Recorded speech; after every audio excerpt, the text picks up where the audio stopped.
Gua heran dah kenapa sih pada nyalahin pemain belakang gitu. Pada nyalahin backnya Indonesia kalah. Padahal semalam Indonesia main nggak pakai back. Yang 3 orang di belakang itu bukan back itu nih, ginian nih. Nggak tahu dah nih apaan dah tuh ginian. Jadi udah ya, jangan nyalahin pemain belakang lagi. Semalam Indonesia main nggak pakai pemain belakang. Ini namanya tim wah ya. Kalau dilihat wah, tapi begitu main yah, gitulah kira-kira ya. Katanya anti serangan balik, pokoknya main itu harus ball position, penguasaan bola, nyerang terus. Kalah sama tim yang menerapkan serangan balik. Setiap nyerang gol. Yaitu bagaimana itu? Sok-sokan anti counter attack. Padahal memang dari dulu kapasitas pemain kita memang cocoknya bermain begitu. Nah gimana, kita lanjut marah-marah? Langsung aja kita bahas. Halo, ketemu lagi bareng gue Jo Pasupati. Gue bukan pandit terkenal, tapi gue yakin opini gue masuk akal. Ya ada beberapa yang kita bahas lah soal apa sih namanya ya kelakuan federasi. Ya kita ungkit sedikit lah, nggak apa-apa lah, orang kita juga dibikin kecewanya sampai selama ini. Dari yang dulu punya harapan sampai dihancurin, sampai sekarang ya belum ada perubahan lagi gitu. Nah ini definisi yang kemarin banyak teman-teman dari Bobotoh nulis tuh. Dan Coach Shin pun senang. Nah ini coba lu kabarin dah si JJ. Tanya deh, J, Coach Shin gimana, udah tahu belum kabarnya? Pasti JJ jawab, Coach Shin sudah dengar dan Coach Shin pun senang gitu. Ya kira-kira begitu. Ya dulu juga ada yang bilang, ingat ya, STY bisa menang lawan Vietnam itu karena ada penambahan pemain naturalisasi. Nah dulu naturalisasinya kayak cuma 3 ya, tapi bisa menang 3-0. Sekarang seabrek-abrek tuh, tetap aja kalah. Nah ini membuktikan bahwa ya memang nggak segampang itu untuk melatih timnas Indonesia. Jadi pencapaian waktu itu tuh udah luar biasa. Walaupun tanpa gelar, tapi kan sama Vietnam menang. Ini udah gelar juga belum ada, terancam nggak dapat, sama Vietnam kalah di kandang. Patrick Kluivert sebusuk-busuknya, di kandang nggak pernah kalah. Sintayong walaupun di kandang pernah kalah nih, tapi dibantai sama Jepang.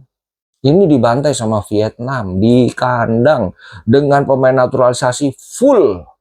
Ya walaupun sekarang sudah nggak bisa disebut naturalisasi. Ya paling nggak dengan pemain yang katanya kualitas Eropa. Sekolah di Eropa kemudian datang ke Indonesia, pulang kampung. Ya apakah John Hartman salah gitu? Ya kalau sebagai pelatih salah atau enggak, ya namanya pertandingan ada menang ada kalah. Tapi begini, sebetulnya John Hartman ini kan punya strategi, taktik, dan gaya main yang hampir sama kayak STY ya. Kalau di Kanada itu, waktu itu kita lihat, itu yang ngandelinya adalah ya serangan balik, counter attack. Nah itu yang berbahaya dari John Hartman sebetulnya. Tapi begitu pegang Indonesia ini agak berubah memang. Lebih fokus kepada penguasaan bola, rotasi pemain, dan tidak mau seolah-olah terlihat sebagai tim yang punya karakter mengandalkan serangan balik untuk menciptakan peluang ataupun gol gitu. Nah, apakah John Hartman ini dikasih titipan? Pokoknya jangan pakai serangan balik lah, itu mah karakter pemain yang lama. Ntar disama-samain. Kita harus menyerang, membuktikan. Jadi kalau misal seandainya bermain bagus, yang lama kita ancur-ancurin namanya, dan terkesan nanti federasi ini pahlawan tuh lihat kalau main pakai ball position, penguasaan bola, nggak ngandelin serangan balik. Lihat bisa juga. Jadi Sintayong itu nggak ada apa-apanya, misalnya begitu. Apakah terbeban begitu? Karena kalau dilihat kemarin benar-benar nggak ada perubahan sama sekali dari setelah gol pertama, kedua itu nggak ada perubahan taktik sama sekali. Cuma pergantian pemain aja. Gaya mainnya tetap sama, ya udah ya begitu aja gitu. Ya apakah John Hartman salah? Ya terserah mau menyalahkan atau enggak. Yang jelas John Hartman pasti akan menjadi korban kelakuan federasi ketika itu. Karena biar sampai kapanpun kalau timnas kita belum berprestasi akan selalu dibanding-bandingkan sama Sintayong. Soal pencapaian di Piala Asia U23, soal kalah dari Vietnam, itu akan dibandingin terus. Apakah dengan begitu kita nggak support timnas? Kita tetap support. Tapi kritik itu terus. Yang penting untuk sementara kita juga paham. Baru pegang berapa bulan atau berapa tahun. ya kita nggak akan teriak out. Tapi kritik ya harus, bukan berarti ini apaan sih baru berapa bulan udah dikritik, ya nggak bisa lah, orang dia digaji, masa iya nggak dikritik, bagaimana? Ini seolah semua dibuka gitu, dulu ngeremehin pencapaian Sintayong itu, terus sekarang dikasih segalanya, pemain naturalisasi dengan klub semewah ini, harusnya dengan mudah, ternyata babak belur. Ya kasihan John Herdman. Terus Ridho ya lagi-lagi, kalau blunder lawan Arab, kita anggap maklum misalnya itu di kelas Piala Dunia, grogi mungkin. Tapi ini AFF bos, ini kelasnya katanya Ciki. Kok bisa-bisanya main begitu? Back pass sama Nadeo dan nggak menguntungkan Nadeo, akhirnya Nadeo buang asal-asalan. Dan dapat tuh pemain Vietnam, gol pertama. Begitu. Gol kedua kalah lari keteteran, naik terlalu tinggi, serangan balik jebol. Rizky Ridho, Jody Amat, Shane Patinama, Nadeo underperform semuanya. Dan ini satu lagi, kalau nama di situ disebut ya, ini bukan berarti menjelekan klubnya, ini kritik, ya mengkritik penampilannya di tim nasional. Kalau namanya disebut ya memang dia kebetulan pemain dari sebuah klub, bukan menjelekan klub itu. Ridho disebut bukan berarti menjelekan Persija, Tom Haye disebut bukan berarti menjelekan Persib. Tapi mengomentari bagaimana penampilannya di tim nasional. Di sini udah nggak ada lagi embel-embel klub. Tapi banyak banget ketika disinggung namanya langsung pada marah. Cara pikirnya di situ-situ terus. Dan kalau diingetin ngayalnya luar biasa supporter-supporter ini. Sama aja kedua supporter sama. Setiap klub punya supporter yang nyebelin, itu jelas. Walaupun lebih banyak yang nyenengin, gue juga ngalamin sendiri, banyak kok supporter yang nyenengin, tapi yang nyebelin juga ada memang. Dan itu nggak akan bisa berubah, dan ruang lingkup mereka akan di situ terus. Kan gue sebut begini, Tom Haye kalau ditaruh di kanan itu memang bagus, tapi tengahnya kasihan, disangka ngeritik Tom Haye. Kalau ada kata ditaruh di kanan, berarti yang gue kritik pelatihnya, karena yang naruh adalah pelatihnya. Sesimpel itu. Tuh paham konteks aja nggak bisa, heran gua. Ya sebetulnya si timnas ini main udah kelihatan waktu kemarin lawan Timor Leste ya, bener-bener parah sekali.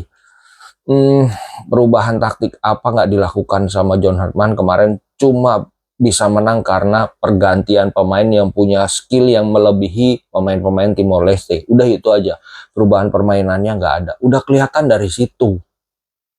Diulang lagi waktu lawan Vietnam. Gila ini.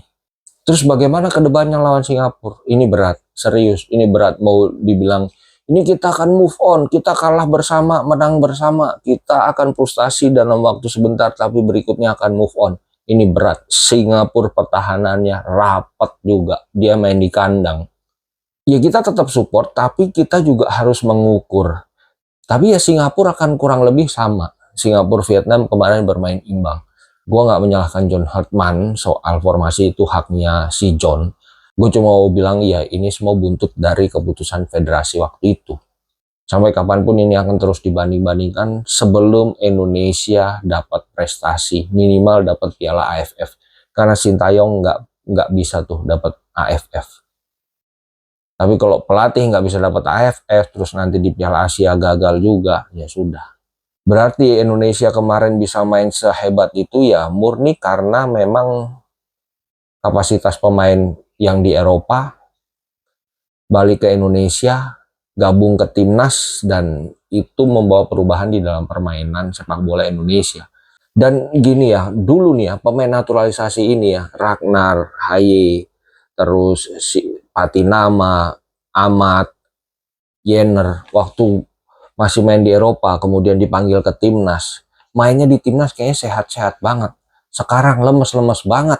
Ini nggak tahu Vietnamnya yang sudah berkembang atau pemain ini yang stuck. Kita nggak usah bilang menurun dah, ntar pada marah. Karena kadang anak-anak bola ini nggak menerima fakta gitu.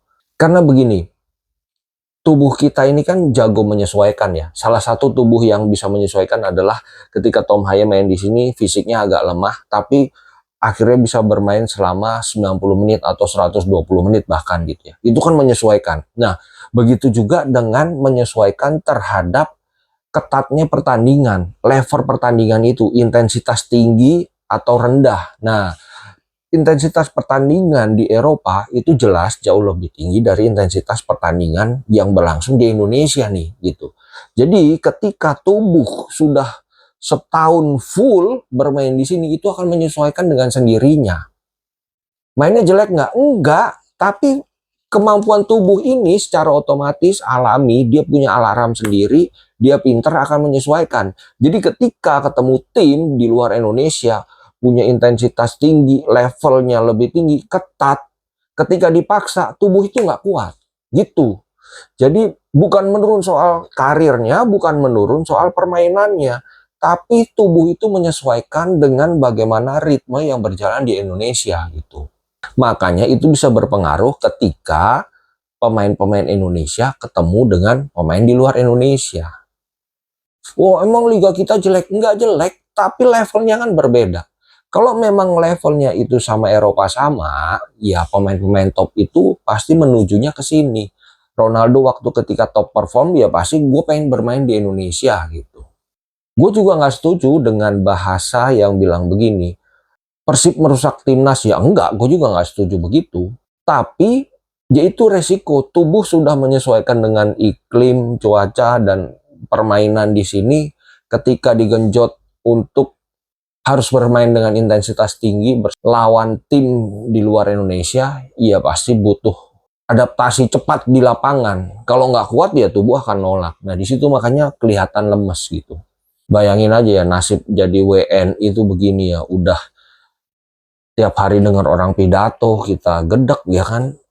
Terus nonton timnas yang harusnya jadi hiburan satu-satunya buat kita, timnas kalah. Ya udah ini hiburannya balik lagi aja nih nonton orang pidato aja nih. Ya kritik tetap harus kritik terus, keras, dampingi, Hartman terus, support, tapi nggak usah teriak out.